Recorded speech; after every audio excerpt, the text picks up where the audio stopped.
Hello and welcome to the first episode of the Student Digital Duo. We're going to kick off a podcast that is super personal here for you guys. The rules of engagement are kind of a more casual type podcast, and I want to become pretty available and relatable here. So I've gone through my college degrees, through the commuter, through the on campus lens, as well as asynchronous online. And I wanted to share some of the things that I've found helpful, starting with a digital starter kit, the tools that you're going to need to survive the digital world here as a student. Some of my favorites.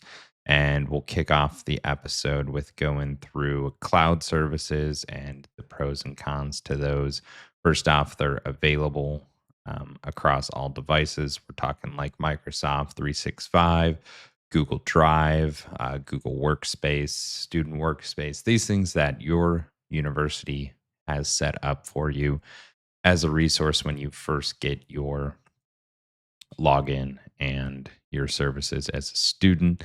You're able to go ahead and utilize those devices. They're great for moving files around, keeping things accessible on the go. And of course, you have to remember that the con to this is that your university is in control of those accounts, and you're going to have to back those items up that you store in the cloud services because your access could be revoked if they change services or just over time they retire accounts as students graduate, matriculate through their coursework. So make sure that if you're utilizing those cloud services that are really helpful when you're on the go, that you do back those up to your personal accounts or go ahead and get a local storage device to pick up those things that you have stored in the cloud services.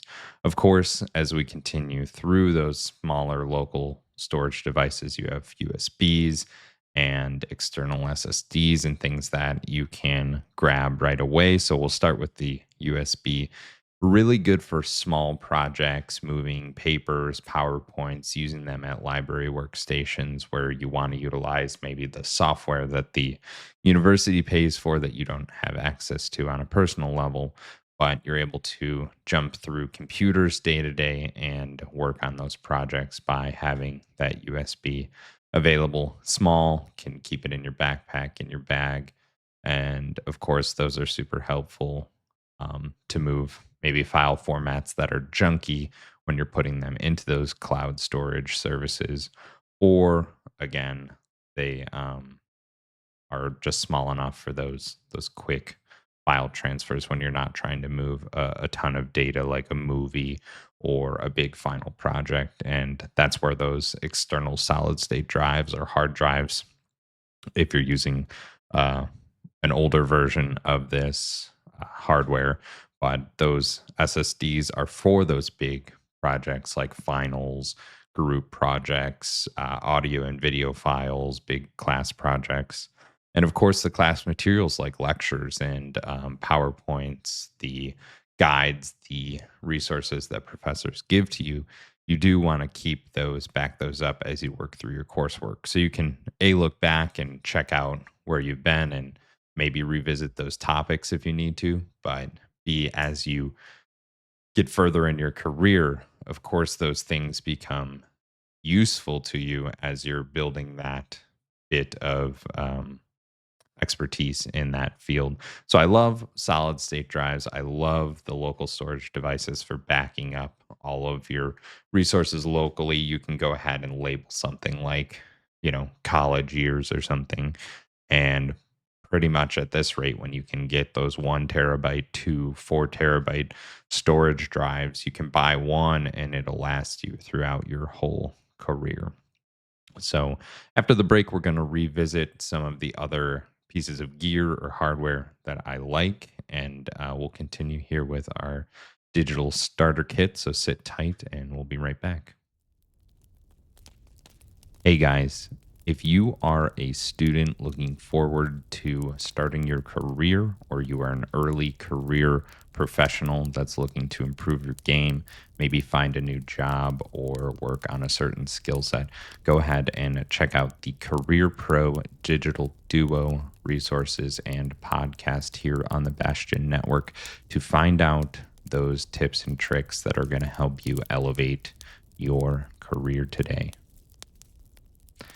All right, and we're back really quick. I just wanted to jump in and say thanks for checking out the episode. Obviously, I am coming to this podcast with just very little experience. We're going to improve on the podcast production as we go, but just want to get started here and jump in with some more of the Student Digital Starter Kit. We're going to focus on adapters, chargers, and those fixtures that you want to set up with your gear and hardware. So you might want to grab a pack of 3 chargers and maybe have one at the bedside, have one at your workstation, and then have one in your go bag, your backpack. And by setting up those fixtures in your daily life, you can always have your devices fueled up and ready to go. You're not searching for chargers, wasting time, or maybe you get to the library and realize that you're low on battery, have to, revert and turn your whole day around. Having those fixtures really help out, and it's a pretty low investment. Along that same vein, you can grab adapters, say USB-C to A, or some of these things that allow you to connect to different devices. You might help someone in a pinch, another student that's at the library, or again, just having those chargers and adapters available to grab notes or something that someone else has taken. Use those cloud services we talked about before to store those, or your local drive. It's really nice to have all of those adapters and chargers ready to rock. So, another piece of hardware that I love is a recording pen. You can get this pretty cheap on Amazon or any kind of retailer, where you can record your lecture content and slow down those lecture paces so you can take better notes and maybe recall some of the things that your professor goes through really quickly, things that you need to revisit. And obviously, I've struggled in the past with language barriers, or with professors that speak really quick or throw out little gems that are part of their test that you're able to recall by getting into the front couple rows of class and recording that lecture. The pens usually store a bit of lecture content on them. So you can go ahead and digest that back on your workstation, throw that up into the cloud or onto that local drive, and really make sense of the lecture content that you're getting. Once you have your account set up through your university IT services, like your Microsoft account or your Google account, you want to go over to your university IT website.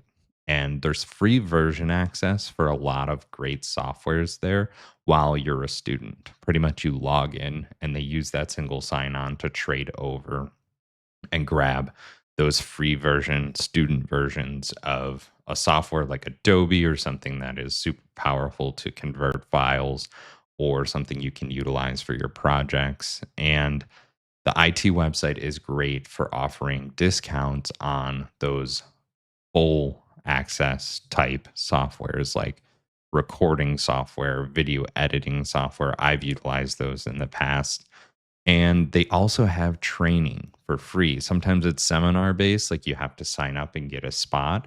But sometimes they have those PowerPoints or those video lectures available for you to pick up new skills and utilize some of the things that they do on campus a bit better, like using Blackboard, or some of the other things that are a little more intricate throughout your college career. So, a hidden gem that people don't often visit, or they find later on in their college career, is their university IT website. Go check that out. See if there's discounts, see if there's access to things that might be helpful And again, it's one of those things that I have leaned on a lot for getting discounts or getting access to software that really kind of elevates my coursework, elevates my final projects. So, overall, that's kind of like my student starter kit. First off, we want to utilize cloud services to stay accessible on the go. We can work on all of our projects, papers, lectures, by utilizing those cloud services. We can make a little progress here and there, store it in those drives. We can use local storage devices like USB and external solid state drives to store all of our files, store our lecture content. That's a huge help. Set up those fixtures for adapters and chargers in your different workspaces so you're not constantly moving those around. Pick up a recording pen to slow down your lectures, and of course, explore that university IT website to get more. So, this is our quick little first episode of the podcast. Hope you guys can get a little value out of this, and we'll keep hammering these out, coming at you at a kind of more personal level, very um, accessible and kind of unfiltered. And hopefully, you guys enjoy the content. Go ahead and catch our other podcasts across the Bastion Network. Catch us on Twitch as False Streams. And again, check out the Patreon for some updates, bonus content, stuff that's in the works. But I really thank you guys for tuning in, and we will catch you in the next episode.